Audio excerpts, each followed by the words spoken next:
नमस्ते साथियों, उम्मीद है कि आप ठीक हैं। तो सभी ट्रंप की अर्थव्यवस्था के बारे में बात कर रहे हैं। सही है, ट्रंप अर्थव्यवस्था 2.0।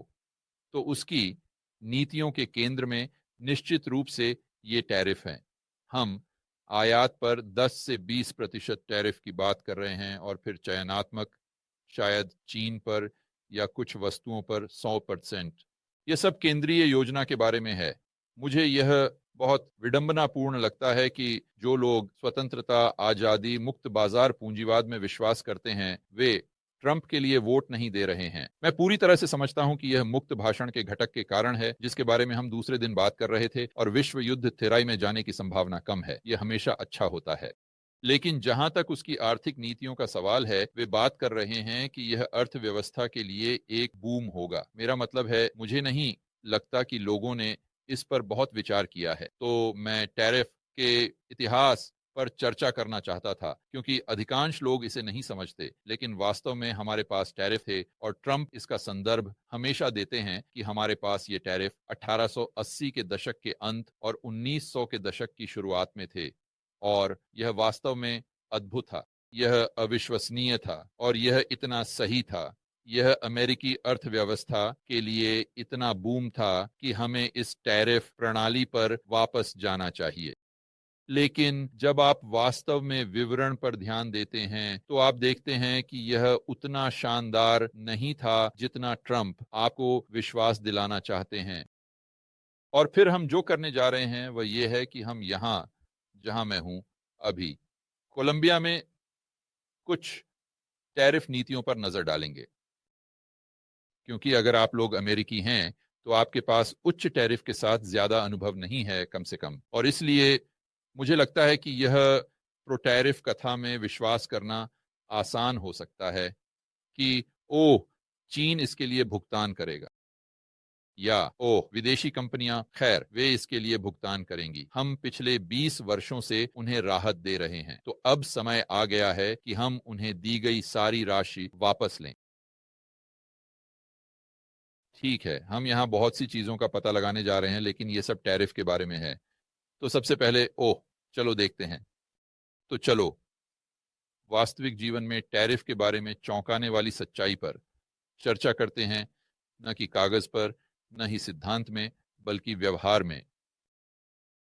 तो चलो मेरे ईमेल पर चलते हैं, और मैं इसे खोलना चाहता हूं। यहाँ कोलंबिया में कुछ ऐसे सामान हैं जिन पर भारी टैरिफ हैं।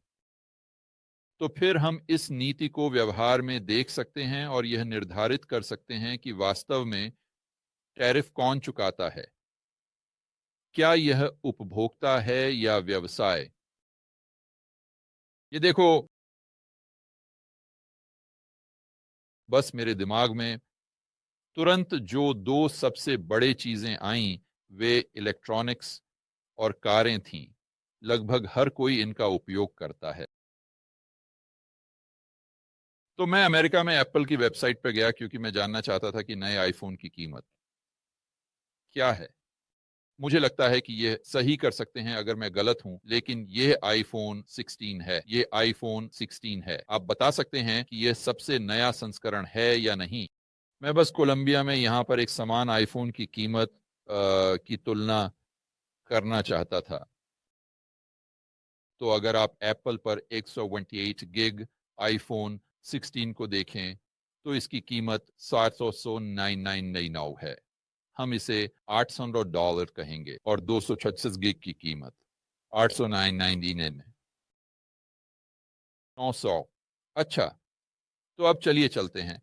और मैंने यहाँ एक साइट खोली है जिसका नाम है मर्काडो लिब्रे, जिसका मूल अनुवाद है मुक्त बाजार। वास्तव में यह एक शानदार वेबसाइट है। यह अमेरिका में क्रेग्सलिस्ट की तरह है।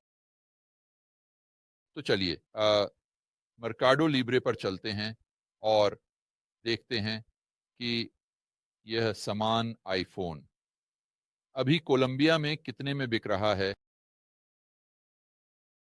चलो शुरू करते हैं। तो हम सिर्फ इस 256 पर ध्यान केंद्रित करने जा रहे हैं, क्योंकि मैं 16 को देख रहा था, मैं प्रो या प्लस को नहीं देख रहा था। आप लोग उन्हें यहां देख सकते हैं, लेकिन सिर्फ बेसिक आईफोन 16 काले 256 में। तो याद रखें, अगर हम उस एप्पल साइट पर वापस जाएं तो यह यहाँ $900 था। ठीक है, समझ गया, $900 हम इसे लिख लेंगे।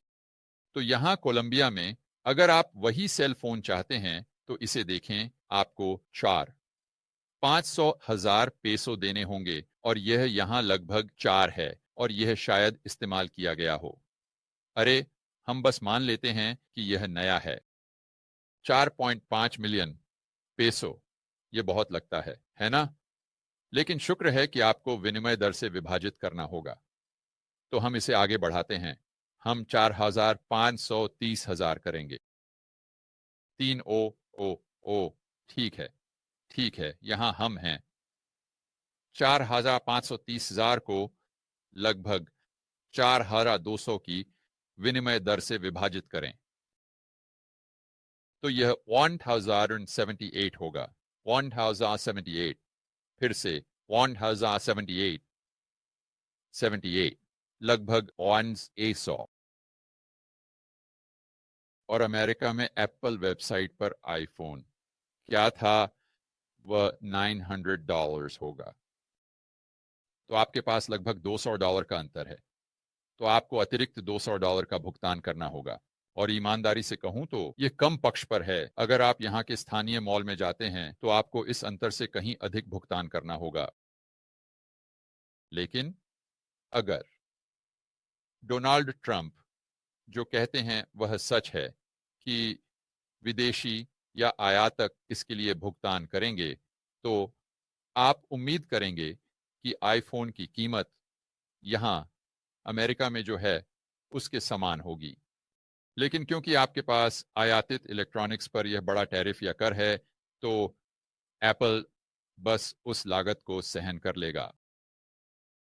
तो वे कोलंबिया में आईफोन को उसी कीमत पर पहुंचा सकते हैं जिस कीमत पर वे इसे अमेरिका में पहुंचाते हैं। लेकिन आप देखिए, ऐसा नहीं होता। वास्तव में जो होता है वह यह है कि इस पर मार्जिन अपेक्षाकृत पतले होते हैं और निर्माता कहता है, ठीक है, अगर आप मुझसे 20% कर लेना चाहते हैं तो हम बस कीमत को, कृपया ड्रम रोल, 20% बढ़ा देंगे। तो अभी कोलंबिया में इलेक्ट्रॉनिक्स पर टैरिफ या अतिरिक्त कर कौन चुका रहा है? कोलंबियाई उपभोक्ता, औसत जो और जैन वास्तव में यहां मेडेलिन में। चलो कारों पर चलते हैं, इसे देखो।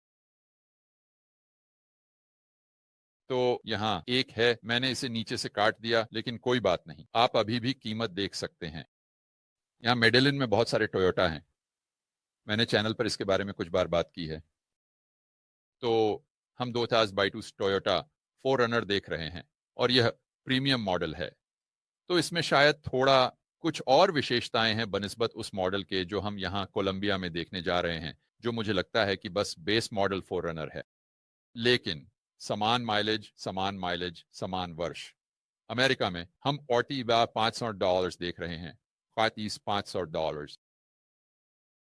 तो ये cars.com है, तो आप वहां जा सकते हैं और आप इस टोयोटा 4Runner को अभी खरीद सकते हैं जैसे हम बात कर रहे हैं, $41,500 में। $41,500, ठीक है। अच्छा, तो अब चलो टुकारो पर चलते हैं, जो कि मर्काडो लिब्रे का हिस्सा है। मुझे लगता है कि मर्काडो लिब्रे इसका मालिक है या कुछ ऐसा। लेकिन यह टू4 है, जो मूल रूप से cars.com का कोलंबियाई संस्करण है। यहां आप एक 2022 टोयोटा 4Runner देख सकते हैं जिसमें समान माइलेज है, थोड़ा कम, और 225 मिलियन पेसो में व्यापार कर रहा है।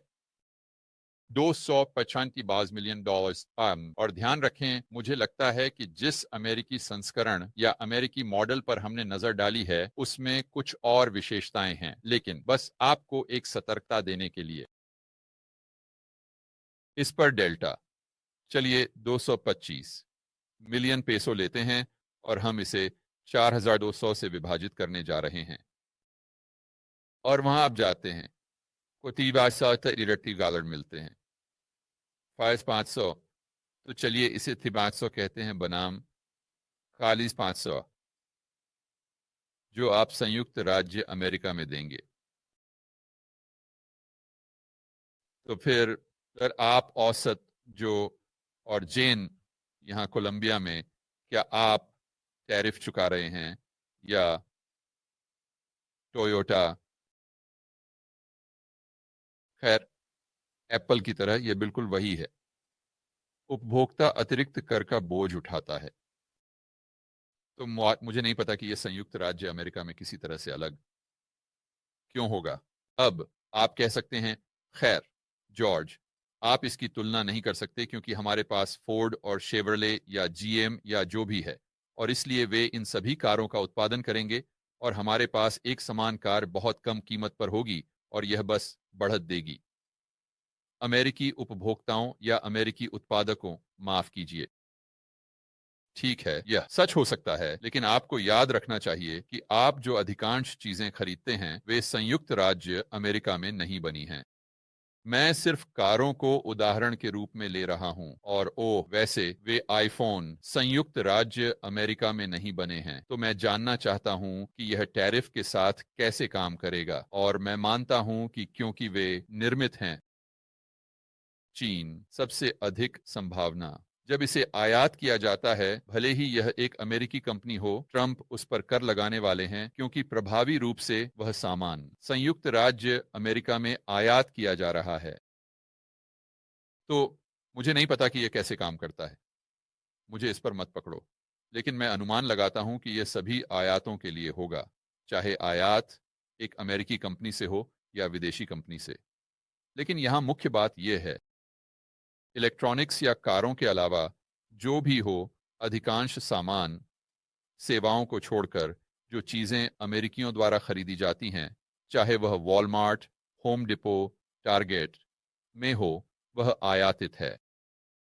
तो अगर हम निश्चित रूप से कह सकें कि यहाँ कोलंबिया में व्यावहारिक रूप से राजनेताओं की बातों को भूलकर, लेकिन असली जीवन में हम जानते हैं कि उपभोक्ता कर चुका रहे हैं, तो हम क्यों मानेंगे कि अमेरिकी उपभोक्ता उन वस्तुओं के लिए कर नहीं चुकाएंगे जो आयातित हैं और जिन्हें आप होम डिपो, वॉलमार्ट और टारगेट पर खरीद रहे हैं? मुख्य बात यह है कि संभावना बेहद उच्च है, लगभग 100% है कि औसत जो और जेन अमेरिका में लागत का बोझ उठाएंगे जैसे वे कोलंबिया में उठाते हैं। तो फिर इसे दिलचस्प बनाने वाली बात यह है कि आप कहते हैं, ठीक है, पिछले 4 वर्षों में हमने मध्य वर्ग की क्रय शक्ति में तेजी से गिरावट देखी है। क्यों ऐसा है? क्योंकि नाम मात्र वेतन बढ़ गए हैं, लेकिन मुद्रास्फीति की दर और भी तेजी से बढ़ी है, और इसलिए भले ही आपको वेतन पर थोड़ा अधिक मिल रहा हो, जैसा कि आप जानते हैं, क्रय शक्ति कम हो जाती है। और यह डोनाल्ड ट्रंप के चुनाव का एक मुख्य कारण है, क्योंकि लोग बदलाव चाहते थे, क्योंकि वे क्रय शक्ति में गिरावट देखकर थक चुके थे। जब हमारे पास हर जगह 20% कर होगा तो क्या होगा? क्रय शक्ति में गिरावट आएगी और यह बहुत तेजी से घटेगी। अब मुझे नहीं पता कि क्या इससे हर जगह कीमतें बढ़ेंगी, लेकिन यह निश्चित रूप से उन आयातों के साथ कीमतें बढ़ाने का कारण बनेगा। इसलिए जब तक हम बैंकों को सहयोग नहीं करते, अधिक मुद्रा इकाइयां नहीं बनाते, व्यवसायों को उधार नहीं देते, उनके संचालन का विस्तार कर सकें, आपके पास एक ऐसा परिदृश्य होगा जहां आप पीटर को लूटकर पॉल को भुगतान कर रहे हैं। दूसरे शब्दों में, आपके पास मान लीजिए $10 का वेतन है, और यदि $10 मान लीजिए आपके कार में गैस भरने में चला जाता है, या मान लीजिए कि अब सभी $10, वह सब कुछ जो आप वॉलमार्ट और टारगेट से खरीदते हैं, अब अचानक आपके पास बाकी सब चीजों के लिए $0 बचते हैं। तो हम इन अजीब परिदृश्यों में पहुंच जाते हैं जहां कुछ चीजों की कीमतें बढ़ रही हैं, और इसीलिए आप अपनी आय का कम से कम हिस्सा उन अन्य चीजों के लिए आवंटित कर सकते हैं जो आपको जरूरी नहीं है, तो वे व्यवसाय बंद हो जाते हैं, जो बेरोजगारी को बढ़ाता है, जो समग्र मांग को घटाता है, जो इन कीमतों पर नकारात्मक प्रभाव डाल सकता है। तो यह एक अजीब वातावरण है जो मूल रूप से 1970 के दशक के विपरीत है, जहां धन आपूर्ति की वृद्धि के मामले में आवश्यक चीजों की महंगाई वास्तव में एक समग्र अवस्फीति के वातावरण का निर्माण करती है। तो अब चलिए इस पर करों के दृष्टिकोण से भी विचार करते हैं। अभी मैं करों का प्रशंसक नहीं हूं, जैसा कि आप लोग जानते हैं, लेकिन यह एक अलग वीडियो का विषय है। उनका तर्क है कि हम आयकर में कमी की भरपाई टैरिफ के साथ करेंगे।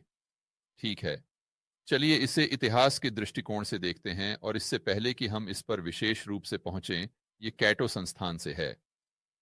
मुझे लगता है कि यह शायद 2018 का था, कुछ ऐसा। लेकिन मैं लोगों को याद दिलाना चाहता हूं कि टैरिफ का क्या मतलब है ना? टैरिफ का मतलब संरक्षणवाद है, जिसका अर्थ है कि हमें अमेरिकी कंपनियों और अमेरिकी निगमों को प्राथमिकता देनी चाहिए। तो हम आयात पर कम से कम और कम निर्भर करते हुए।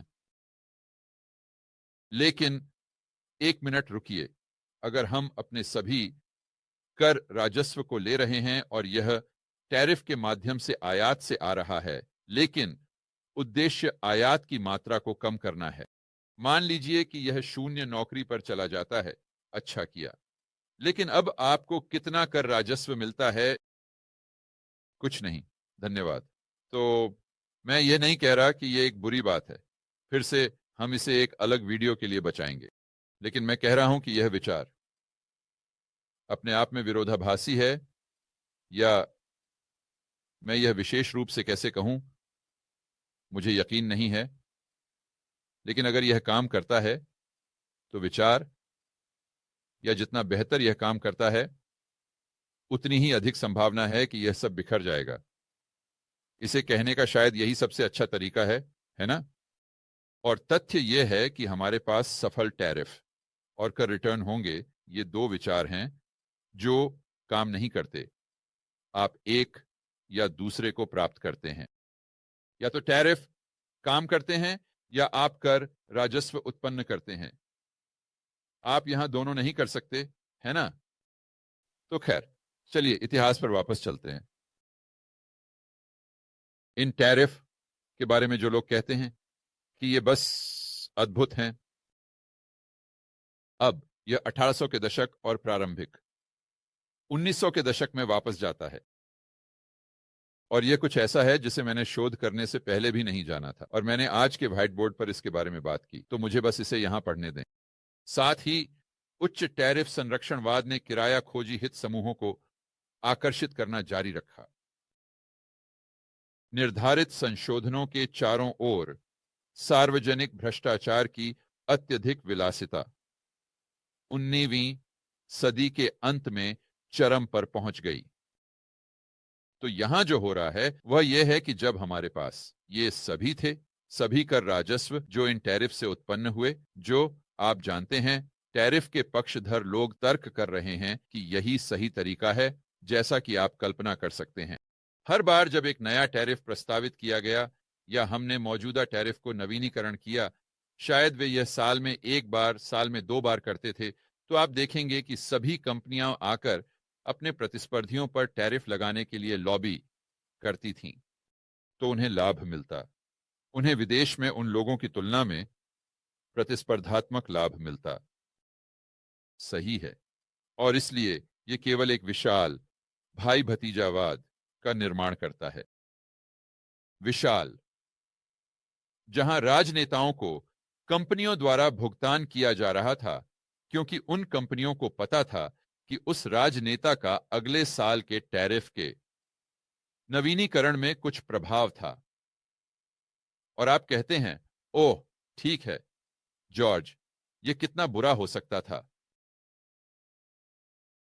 बस इंतजार करो, चलो यहां आगे बढ़ते हैं।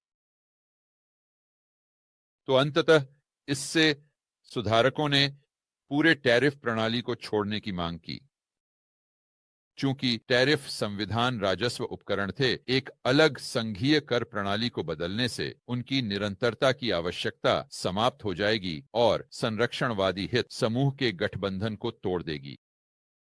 यह था, इसके लिए इंतजार करें, यह संघीय आयकर के पीछे का मुख्य तर्क था।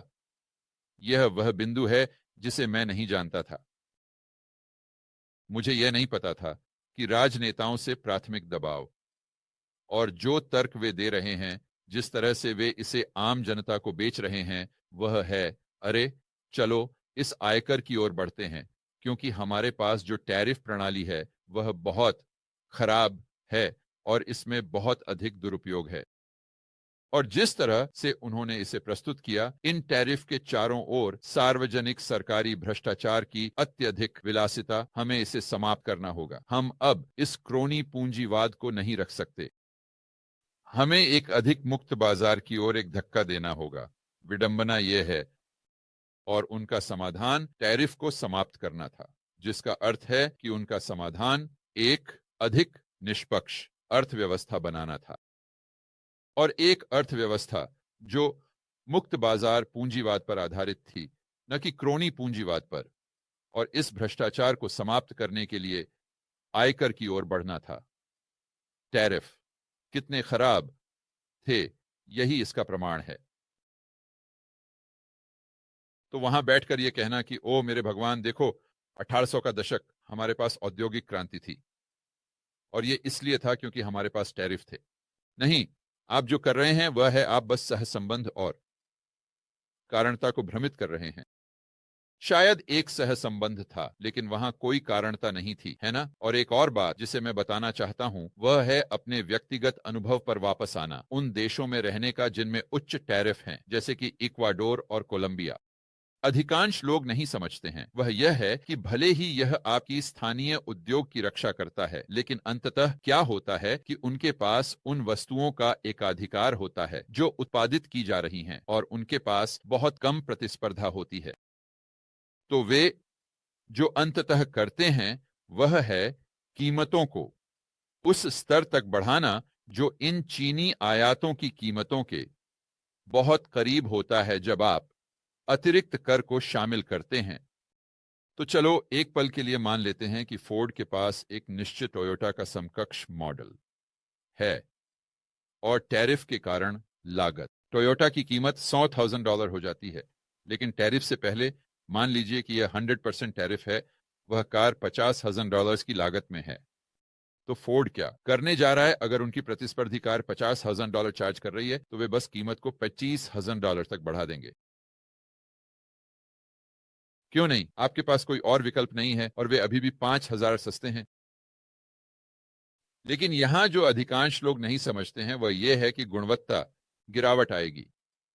और मैं आपको यह व्यक्तिगत अनुभव से बता सकता हूं कि इक्वाडोर में हर एक उद्योग जो इन टैरिफ के कारण मौलिकता रखता है और उन्हें चीन, भारत, जापान, मेक्सिको से अधिक कुशलता से प्रतिस्पर्धा नहीं करनी पड़ती, यह उन्हें आलसी और सुस्त बना देता है। और फिर क्या होता है कि उन्हें अपने उत्पाद में सुधार क्यों करना चाहिए? वास्तव में क्यों ना इसे और खराब बना दें, क्योंकि आम जनता के पास इस उत्पाद को खरीदने के अलावा कोई विकल्प नहीं है, और बस उच्च कीमत पर गुणवत्ता की कमी को सहन करना पड़ता है। यही सब कुछ हुआ जब मैं वहां था, इक्वाडोर में उत्पादित हर चीज के साथ इन टैरिफ के परिणाम स्वरूप। और मैंने कोलंबिया में यहां लागू होने वाली कुछ कंपनियों के साथ बिल्कुल यही होते हुए देखा है। तो मुख्य बात यह है, हमें कुछ अलग अलग कारणों से बहुत सतर्क रहना होगा। पहला, हमारे पास अर्थव्यवस्था में जो बड़ी समस्या है वह है क्रय शक्ति का गिरना। यदि आप हर एक आयात पर 20% टैरिफ लगाते हैं, तो मैं आपको एक बात की गारंटी दे सकता हूं, औसत अमेरिकी की क्रय शक्ति और भी कम हो जाएगी। आपके पास कम सामान तक पहुंच होगी, जो अंततः यही धन को मापने का तरीका है। यह उस उदाहरण की तरह है जो मैं हमेशा आपको देता हूं, एक रेगिस्तानी द्वीप पर होने का, और आपके पास केवल 2 नारियल, एक ताड़ का पेड़, रेत, पानी है, लेकिन आपके पास $1 अरब से भरा एक संदूक है। क्या आप अमीर हैं या गरीब? आप गरीब हैं। क्यों? क्योंकि वहां कोई सामान नहीं है। इसलिए धन का असली माप सामान और सेवाओं तक पहुंच है, और अधिक से अधिक सामान और सेवाएं। खैर, जो आप इसके साथ प्राप्त कर रहे हैं वह कम हो रहा है। आपको कम सामान और सेवाएं मिल रही हैं, क्योंकि यदि शुल्क इतना अधिक है या यदि कीमत एक निश्चित स्तर तक बढ़ जाती है तो क्या होता है कि वे आयातक, मान लीजिए इस मामले में टोयोटा, अब अमेरिका में टोयोटा नहीं भेजेंगे। तो फिर अमेरिकी उपभोक्ता के पास कम और कम विकल्प होते हैं। यदि उनके पास कम और कम विकल्प हैं तो परिभाषा के अनुसार वे कम अमीर हैं। भले ही वे अधिक पैसे कमा रहे हों, यह मायने नहीं रखता। वे कम अमीर हैं क्योंकि उनके पास कम सामान तक पहुंच है, या जो धन का असली माप है। फिर यदि आप इसे भ्रष्टाचार के दृष्टिकोण से देखना चाहते हैं, जिसे मैं जोरदार सुझाव देता हूं, तो हम देखते हैं कि यह कैसे खेलता है।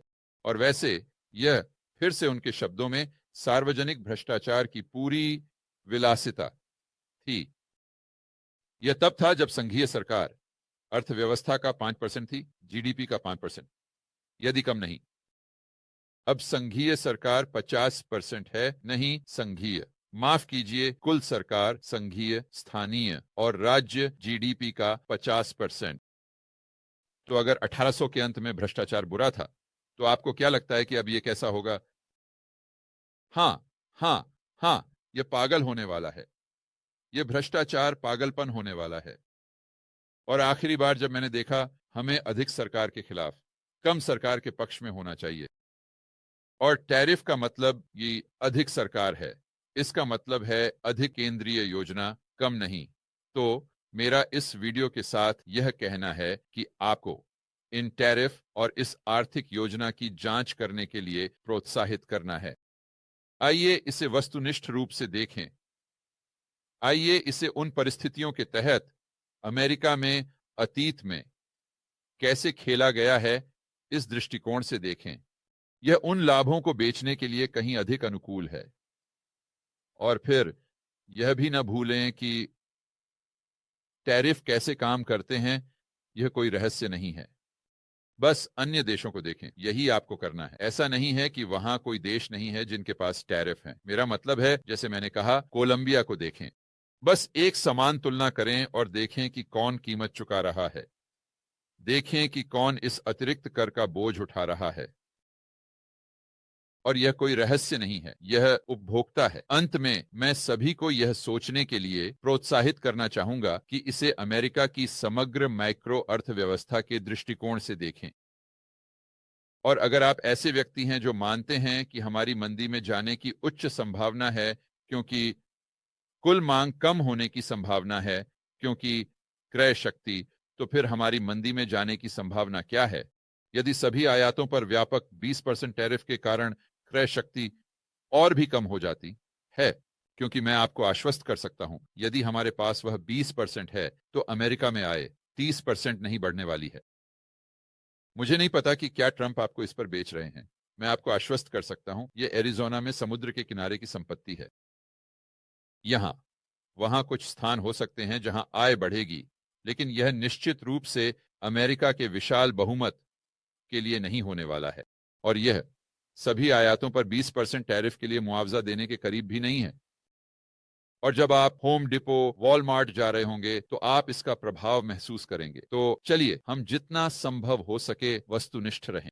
आइए डेटा, इतिहास और दुनिया भर में इन चीजों के वास्तविक समय के उदाहरणों पर विचार करें कि ये चीजें वास्तव में कैसे होती हैं, और फिर यह अनुमान लगाने की कोशिश करें कि परिणाम क्या हो सकता है।